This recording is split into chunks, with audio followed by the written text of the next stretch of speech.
Hello everyone, and welcome to my Bold and Beautiful Today channel. I hope everyone is having a wonderful day. Before we begin, please hit the subscribe button and give this video a thumbs up. Is Ridge's fake reunion with Brooke a component of a scheme to trick Carter?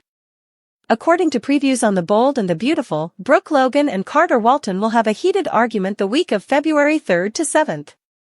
Fans of B&B are aware that Carter is committed to advancing Forrester Creations, but Brooke is keeping him from forgetting the coup that caused Ridge and Steffi Forrester pain. Carter will claim that his LLC takeover is going well, even though he will despise the way things turned out. Carter's plan is being carried out, and there are encouraging indications that the business is growing into something greater. Naturally, Carter will find it difficult to accept that he and Ridge are no longer friends as a result of everything. Maybe Carter will wish Ridge would focus on what's best for Forrester as a whole and become a team player like Steffi.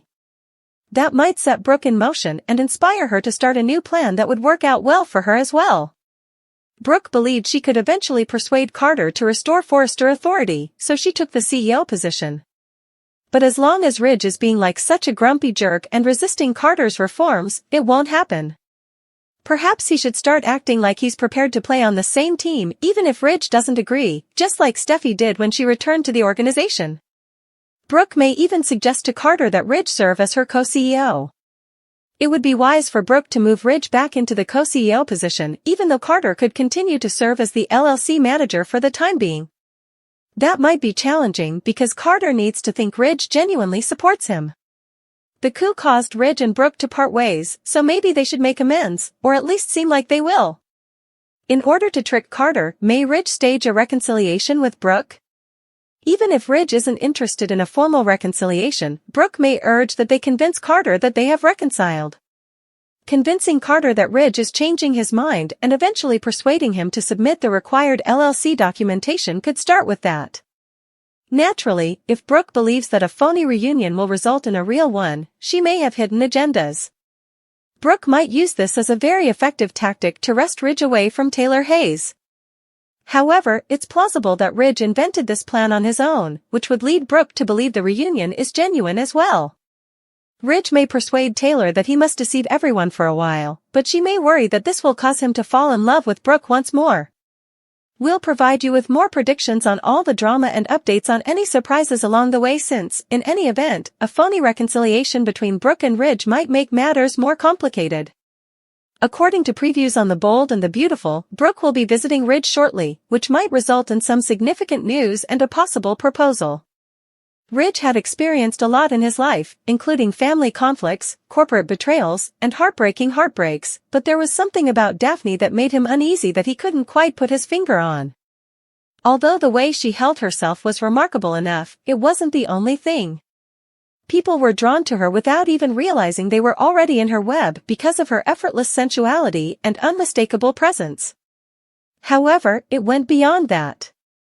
No matter how much people discounted his worries, Ridge couldn't deny that there was something strange about her. And his senses were warning him more than ever that Daphne was dangerous after what had just transpired between her, Carter, and Hope. Ridge was sitting in his office at Forrester Creations, tapping his fingers restlessly against the desk while he stared at the reports he could hardly see.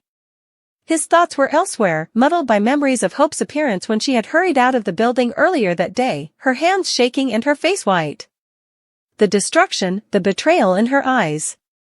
She had refused to let anyone in, despite his desire to console her. What about Daphne? She had hardly even looked. Ridge felt particularly uneasy about that.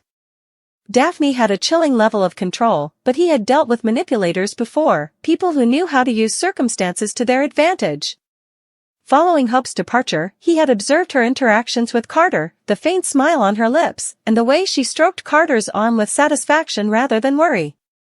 And Carter was still there, still under her thrall, even though he appeared guilty. With a sharp exhale, Ridge got up and grabbed his blazer. He'd remained silent long enough. It was time to face Daphne head-on. When Ridge unexpectedly entered Daphne's office, she wasn't that shocked. He had been anticipated by her. She had actually been anticipating this day. she crossed one long leg over the other and sat back in her chair, smiling slowly and knowingly. She purred, "Ridge," in a silky voice. "What a delightful surprise. I owe the honor to what?" Ridge avoided making small chat. With his eyes fixed on hers and his posture solid, he shut the door behind him.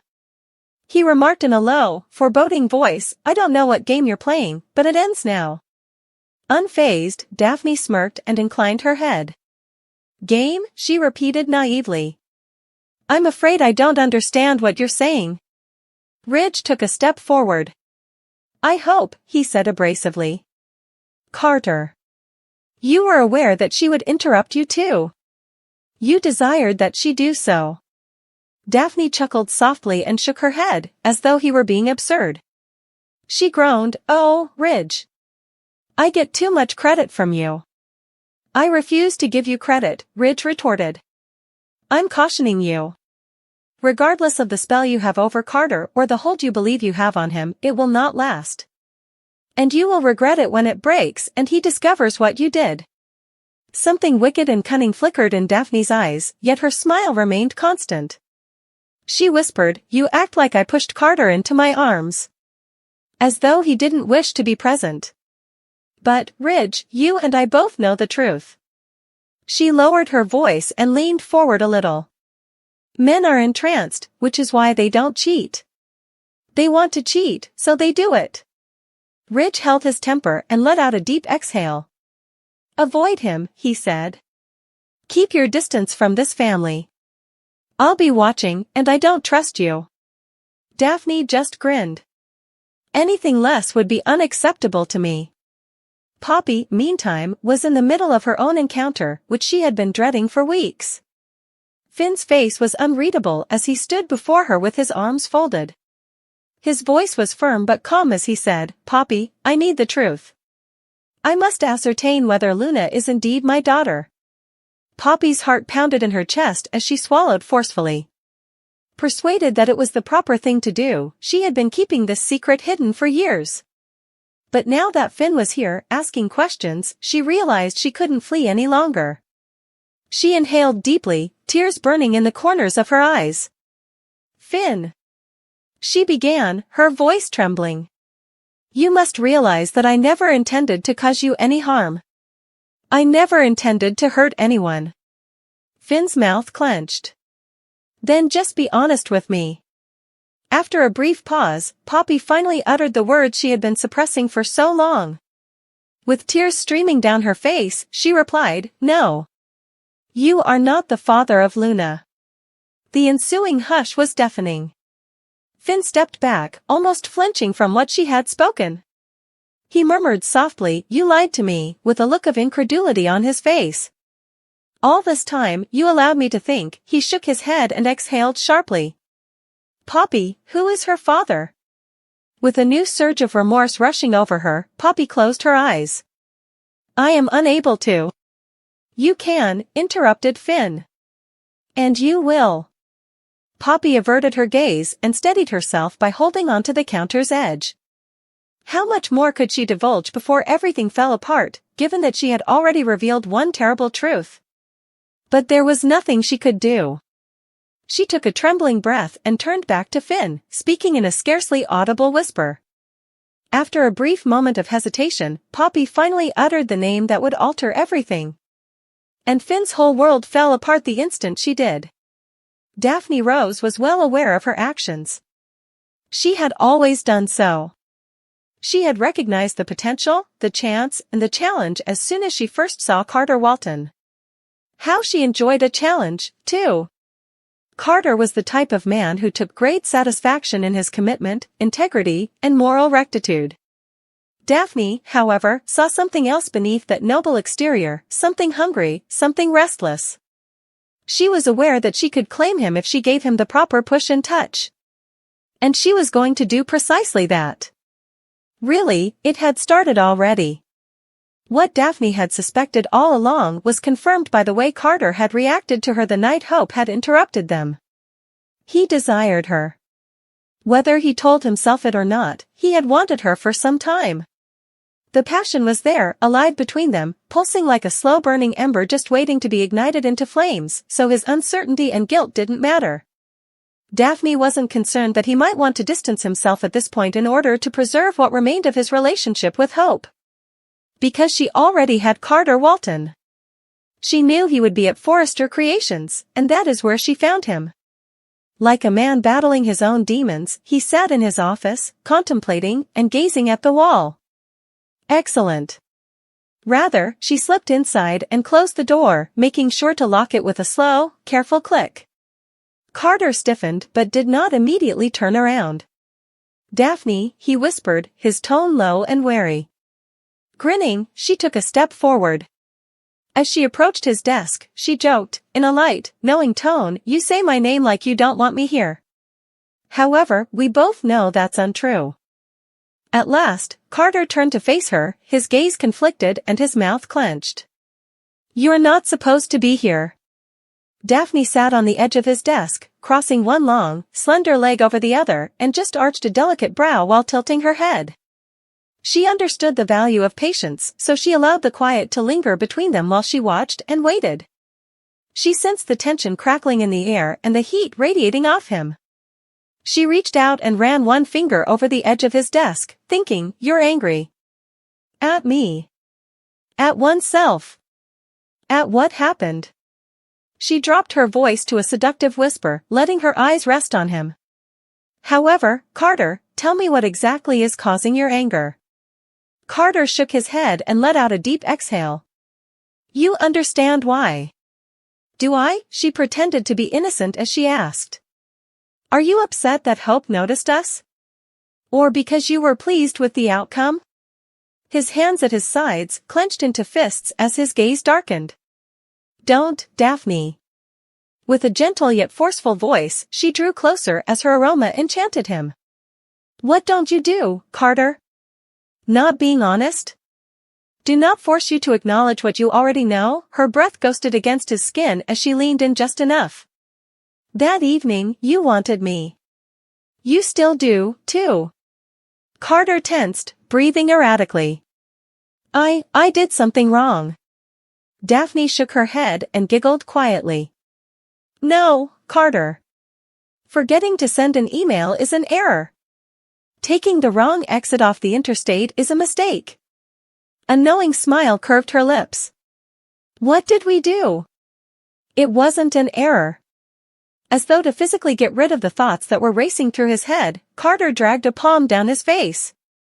"I hope." "Hope isn't here," Daphne said softly as she put a soft touch on his chest and felt his heart beat quickly against hers. "And even if she were, you're not thinking about her right now, as we both know." Carter took a deep breath, his determination clearly eroding. Daphne felt it happen as she watched. The tiny tilt of his torso in her direction. His twitching fingers gave the impression that he was resisting the want to grab her. He saw it as a conflict between his desires and what he believed to be right. She thrived on it. She gave him a chill by lightly brushing her lips close to his ear, but not quite touching. She said, "Carter, stop fighting it. Avoid arguing with me." Like a rope pulled too tight for too long, his inhibition broke. He was standing there, tense and conflicted, one moment. The next, his hands were on her waist, drawing her to him in a nearly desperate manner, his lips slamming into hers with a desperation that made her blood boil. Carter awoke the following morning with his arm wrapped around Daphne's exposed waist and meshed in a tangle of silk sheets. The room was filled with golden streaks as the gentle morning light filtered through the transparent drapes. He lost himself in the warmth of the moment, the smell of her skin, and the sensation of her body against his for a fleeting, blissful instant. But then, like a tidal wave, reality struck him. His chest constricted as his eyelids slammed open. "What did I do?" Stretching like a contented cat, Daphne stirred next to him before turning to look at him and smiling her damnably knowing smile. She whispered, "Good morning, handsome," as she made a languid circle on his exposed chest. Guilt tore at Carter's insides as he swallowed hard and ran a hand through his hair. "Daphne." With a gentle shhh, she silenced him by pressing one finger to his lips. she muttered, "Don't let guilt ruin this." "Not just yet." Carter let out a trembling breath and closed his eyes. "I hope." Daphne propped herself up on one elbow and rolled her eyes. "There is no more hope," she reminded him. After seeing what she saw, she departed. "You no longer owe her anything." Carter's jaw tightened. "That isn't." He felt another surge of heat as Daphne drew closer and gently kissed him, her lips moving slowly and purposefully. She whispered against his lips, "You keep saying her name. But tell me, Carter, did you give her any thought the night before? I hope Logan didn't want trouble." Today, she wasn't even trying to find Carter Walton. After what she had seen, the treachery, the sheer insolence of it all, she had promised herself she wouldn't, that she couldn't. However, there were instances when fate had a nasty sense of humor and put people in your path at the most inconvenient times. And now, when Hope was least ready to confront Carter and Daphne, fate decreed that her paths would meet. She had arrived at Forrester Creations in search of employment, something routine, something useful. She had wanted to run away from the insanity of the last few days, to lose herself in meetings and design ideas, to forget about Carter's hands on Daphne, his gaze on her, and the fact that he, Hope's Carter, the man she had trusted, had desired a different woman. Not just any woman, either. Rose Daphne. She felt a chill of annoyance and anxiety at the mere mention of the name. Daphne was more than a passing fancy or error. No, she was calculated, self-assured, and constantly ahead of the game. Hope had witnessed how she worked and how, despite the chaos she had made, she had continued to smile. Daphne was well aware of her actions. Worst of all, she had no regrets. Hope had every intention of avoiding Carter today, even if it meant running into him. However, she heard something that stopped her cold as she turned the corner close to his office. Hope halted, her hand stopped inches from the doorknob, her stomach wrenched. She ought not to enter. She was aware that she shouldn't. However, she was produced by something that was blazing and unresolved deep within. Without knocking, she pushed the door open. And there they were. Hope hadn't seen Carter's calm expression in days as he sat on the edge of his desk, leaning little too close to Daphne. What about Daphne? Her body language exuded confidence and happiness as she stood between his knees, her fingers lightly touching on his knee. As if she had already triumphed. Hope hastily covered her throat with her chin to conceal the breath that had stuck there. "Am I disturbing anyone?" At the sound of her voice, Carter and Daphne both turned. Something inscrutable took the place of Carter's casual smile. Feeling guilty? A surprise? Perhaps both. However, Daphne merely grinned. She tipped her head like a cat that has discovered a fascinating new toy and purred, "Hope." What a shock. Hope crossed her arms and forced herself to look at him. She would not be a threat to her. "I didn't think you would be here," she responded calmly. "I mistook Forrester Creations for a fashion house, not a," she said, pausing to allow the tension to build. "Social club." Carter cleared his throat and shifted uneasily. "Hopefully, this isn't." Daphne put a soft touch on Carter's arm and interrupted with a smooth, sugary sweet tone, "Oh, Carter. You don't need to give an explanation, do you?" Hope's gaze grew strained. She detested how Daphne took charge of the situation so easily, how she controlled the moment and used a few well-chosen words to turn it to her advantage. It was art, not merely manipulation. "In fact, he does," Hope stated sharply. "Because Carter was someone I trusted the last time I looked. And now? I'm not entirely certain." Carter wiped his face and let out a breath. "I hope that I..." Once more, Daphne interrupted, her tone tinged with phony pity. With an exaggerated sigh, she said, "I hope, darling, you have to stop torturing yourself over this. Don't you think that what transpired between Carter and me was inevitable?" Hope's mouth tightened. "Pardon me?" Daphne's smile grew as she raised an eyebrow. She murmured softly, "Oh, come on," and moved forward. "Did you not sense it? The separation between Carter and you? The way things were changing, she turned back to hope after taking a quick look at Carter. People just outgrow each other sometimes. When Daphne Rose set her sights on Ridge Forrester, she was well aware of what she was doing. His presence demanded attention the moment he entered a room, and he was strong and influential. And Ridge was the ultimate prize for a woman who thrived on control and power, like Daphne. More than that, though, being with him meant getting under the skin of Taylor Hayes and Brooke Logan, the two women who had fought over him for decades. And that? That was merely a bonus. Of course, she had been strategic. Daphne was a virtuoso at the art of seduction. Unlike many women before her, she did not throw herself at Ridge. She didn't play the long game. She hovered around him, slipping into his life with easy grace, showing up at the appropriate time and place, and saying just enough to keep him interested and wanting more. And all his bluster and seeming intelligence, Ridge had fallen straight into her web. Longer talks at Forrester Creations, informal dinners that developed into late nights, and the gentle flirtation that grew between them like a slow-burning fire were all modest at first. Before anyone knew it, Daphne had established herself as a regular part of Ridge's life. A power. All hell broke loose at that point. The battle lines were established as soon as Taylor and Brooke learned of the situation. Because this was the one thing that could bring these two ladies together after years of fighting over Ridge. The boldness of a newcomer, a woman like Daphne, to invade and seize what they had fought for.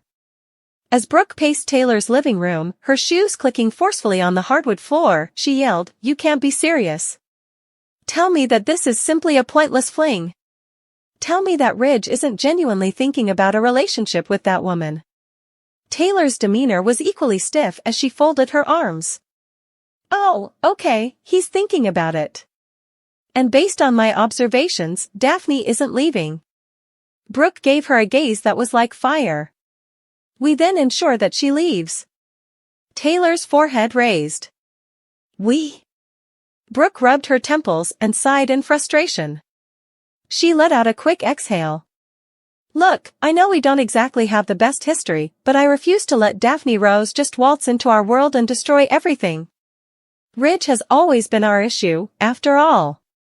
And now he's suddenly obsessed with her? No. I will not permit it." After examining Brooke for a considerable amount of time, Taylor nodded. "I agree with you for once. Neither woman ever anticipated forming such an alliance. However, desperate situations demanded desperate actions, so if they had to band together to defeat her, then so be it." Daphne, in the meantime? From a mile away, she could see them approaching. She had expected their indignation, their cunning, their last-ditch efforts to eject her. I mean, it was funny. Because Brooke and Taylor were unaware that Ridge wasn't merely a pawn in their never-ending conflict. He was a man. A man who desired her. Furthermore, Daphne never lost her desires. Therefore, Daphne made sure to tighten her hold as Brooke and Taylor plotted, chatting behind closed doors, attempting to find any scandal or flaw.